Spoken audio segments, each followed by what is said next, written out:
Se eu citar uma obra de arte como Mona Lisa de Da Vinci ou o Teto da Capela Sistina pintada por Michelangelo, muito que provavelmente a imagem dessas obras se faz presente na sua cabeça, de uma forma um tanto pomposa, glamourosa e até elegante. É o suprassumo daquilo que a arte tem a nos oferecer. Na verdade, eu poderia citar diversas outras obras aqui, como Nascimento de Vênus, A Criação de Adão, até os Beatles, Michael Jackson, Harry Potter e muito mais. Todas dariam no mesmo resultado, a exultação de obras estrangeiras. Não me entenda mal, essas obras são lindas e maravilhosas, mas a glamourização dessas acaba por ofuscar joias raras daqui do próprio Brasil, como é o caso do Abaporu de Tarsila do Amaral, ou até os livros clássicos brasileiros como Dom Casmurro de Machado de Assis, chegando até a contemporaneidade com artistas como Marina Sena, Luísa Sonza, João e a maior artista brasileira da atualidade, Anitta. Eu me chamo Ivens Gabriel e vamos debater um pouco sobre essa síndrome de vira-lata que muitos brasileiros têm. Aquilo que vem de fora parece ser melhor, mais atrativo, e portanto o que é daqui é indubitavelmente ruim, desprezível ou até pior, intragável. E eu te pergunto, será que é mesmo? Ou isso foi implantado na sua cabeça? Ou é muito Black Mirror pensar que os próprios brasileiros amam odiar sua cultura que defendem com unhas e dentes internet afora? Não se esqueça de se inscrever no canal se for sua primeira vez aqui, curtir e comentar também o que você acha. E bora! O ano era 1922, tínhamos 5 artistas, o Grupo dos 5.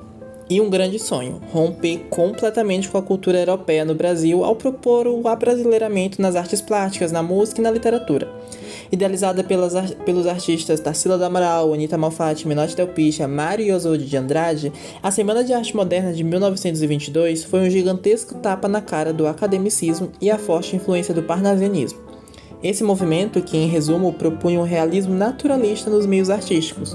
Obras dessa época no Brasil, por exemplo, elas prezavam pela beleza estética e a perfeição natural. Já em 1910, nós temos o pré-modernismo, e é aqui que o negócio começa. Estamos na República Velha, marcada pela política do café com leite. Ora um paulista no poder, ora um mineiro no poder. Com o crescimento do regionalismo brasileiro, as diversas revoltas da época vão gerar um grande ápice, que vão culminar na idealização dos artistas de tornarem a arte mais voltada para a realidade brasileira, usando uma linguagem mais coloquial e simples. Eu acho que o auge dessa época é com certeza Lima Barreto nos lançando a braba com o livro O Triste Fim de Policarpo Quaresma, que basicamente fala sobre um patriota buscando meios de tornar o Brasil mais brasileiro.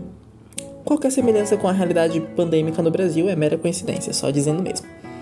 Então, vocês entenderam, né? As pessoas elas estavam engessadas por ideias mais patriotas, mais realistas e também um pouco mais subjetiva e mais contemporânea da realidade do mundo, dadas as diversas transformações históricas que rolaram. Por conta disso, lá pra gringa, as visões artísticas estavam meio que voltadas para o advento de algo novo, do moderno e do rompimento das tradições. Visões essas que vão transbordar na Semana da Arte Moderna de 1922, em busca de uma identidade genuinamente nacional.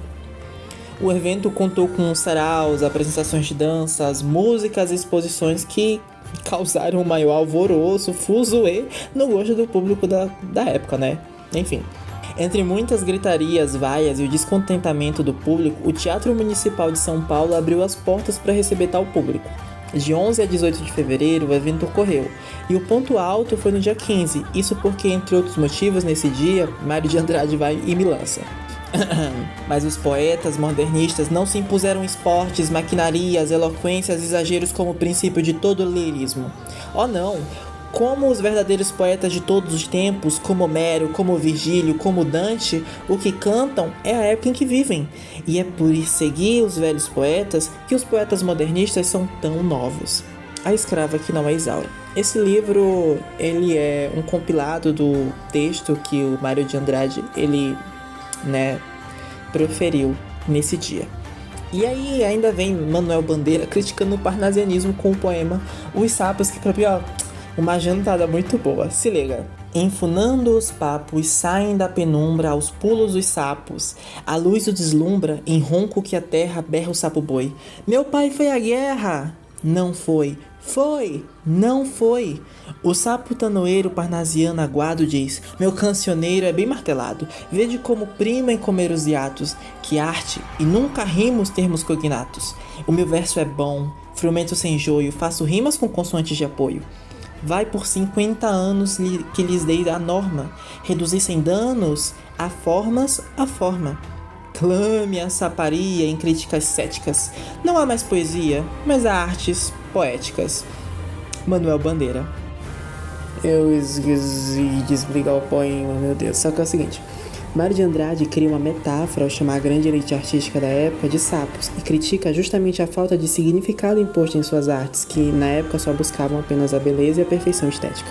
A eloquência do público era entendível, afinal, imagina um artista chegar no palco para cantar uma música e começar a fazer elementos novos, nada condizentes com o esperado do imaginário popular da época para aquele artista.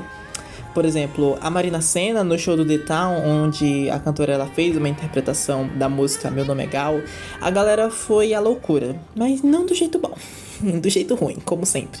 E uma onda de hate vai pela internet foi meio que desproporcional ao que ela tinha feito. Afinal, era só uma homenagem. E o pessoal tratou como se fosse o fim do mundo. Como sempre, obrigado por existir, Rede do Passarinho Azul, quer dizer, do X agora, né? Que também não foi a primeira vez, já que na sua música Por Suposto, ela também foi duramente criticada por aquele lance da sua voz. Ondas de hate também já aconteceram com Luísa Sonza, Anitta e agora com a Priscila Alcântara nessa fase fora da igreja. Não me entenda mal, eu só tô jogando esses recortes aqui porque assim, a internet tem memória curta, sabe? Elas esquecem que artistas são artistas, fazem arte, queira você goste ou não. Não deveria existir uma norma na forma em que se faz arte, porque, no final das contas, a arte é a expressão de nossas vivências. E era justamente por esse caminho que a Semana de Arte Moderna de 1922 iria. As vivências do Brasil precisariam ser postas como identidade cultural nos meios artísticos, e não somente o academicismo, a técnica, o meio, o belo, o real. E sim o todo, o feio, o imperfeito, o sentimento, o industrial e etc. Há duas espécies de artistas. Uma composta dos que veem normalmente as coisas e, em consequência disso, fazem arte pura, guardando os eternos rimos da vida e adotados para a concretização das emoções estéticas, os processos clássicos dos grandes mestres. A outra espécie é formada pelos que veem anormalmente a natureza e interpretam-na à luz de teorias efêmeras sobre a sugestão estrábica de escolas rebeldes, surgidas cá e lá como furúnculos da cultura excessiva. Essa foi uma opinião dada por ninguém mais, ninguém menos que Monteiro Lobato no antigo jornal Estadinho de 1917.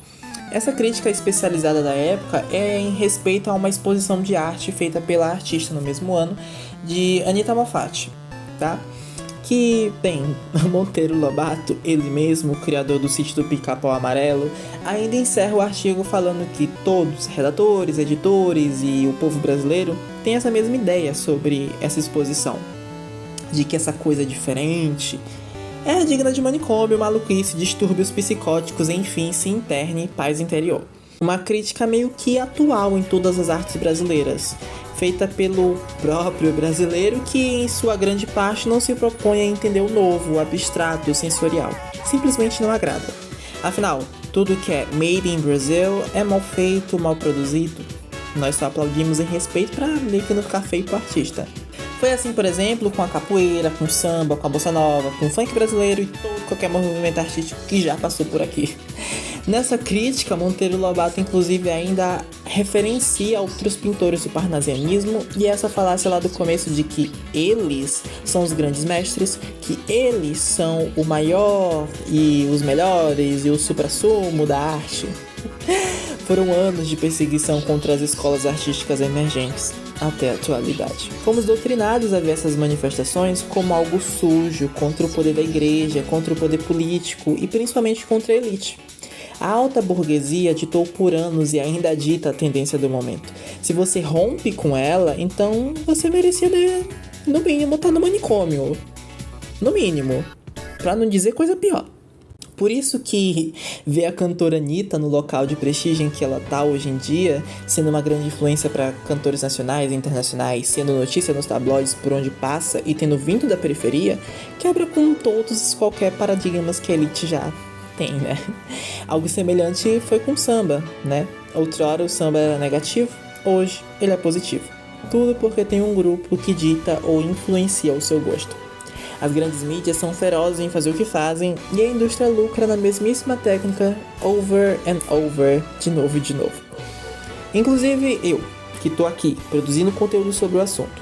Mas é bom deixar claro que você tem a sua própria opinião sobre os fatos.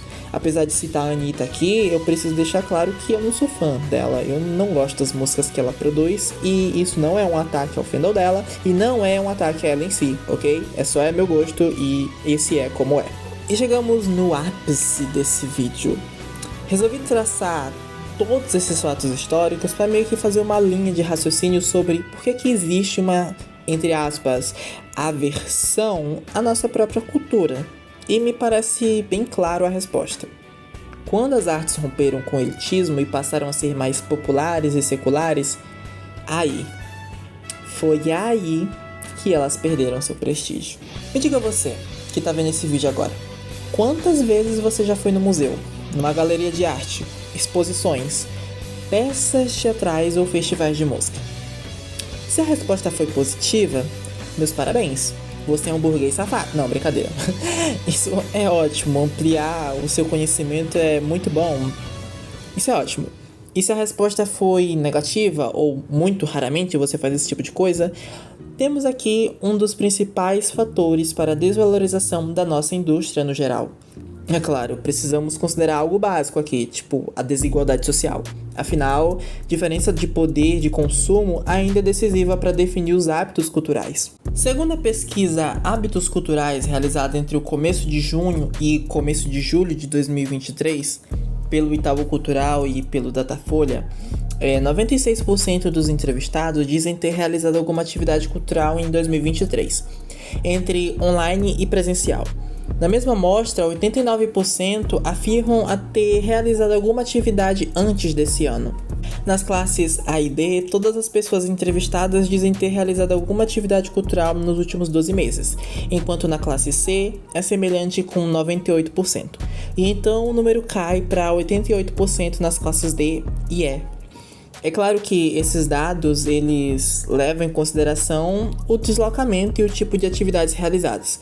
Enquanto as classes mais altas se deslocam para as atividades culturais e esportivas, classes mais abaixo consomem muito mais serviços online, streams, televisão e celular. Ou seja, não precisa se deslocar de casa. Eu vou deixar a matéria do jornal Estados de Minas no comentário fixado para que vocês possam ler mais a respeito dessa pesquisa.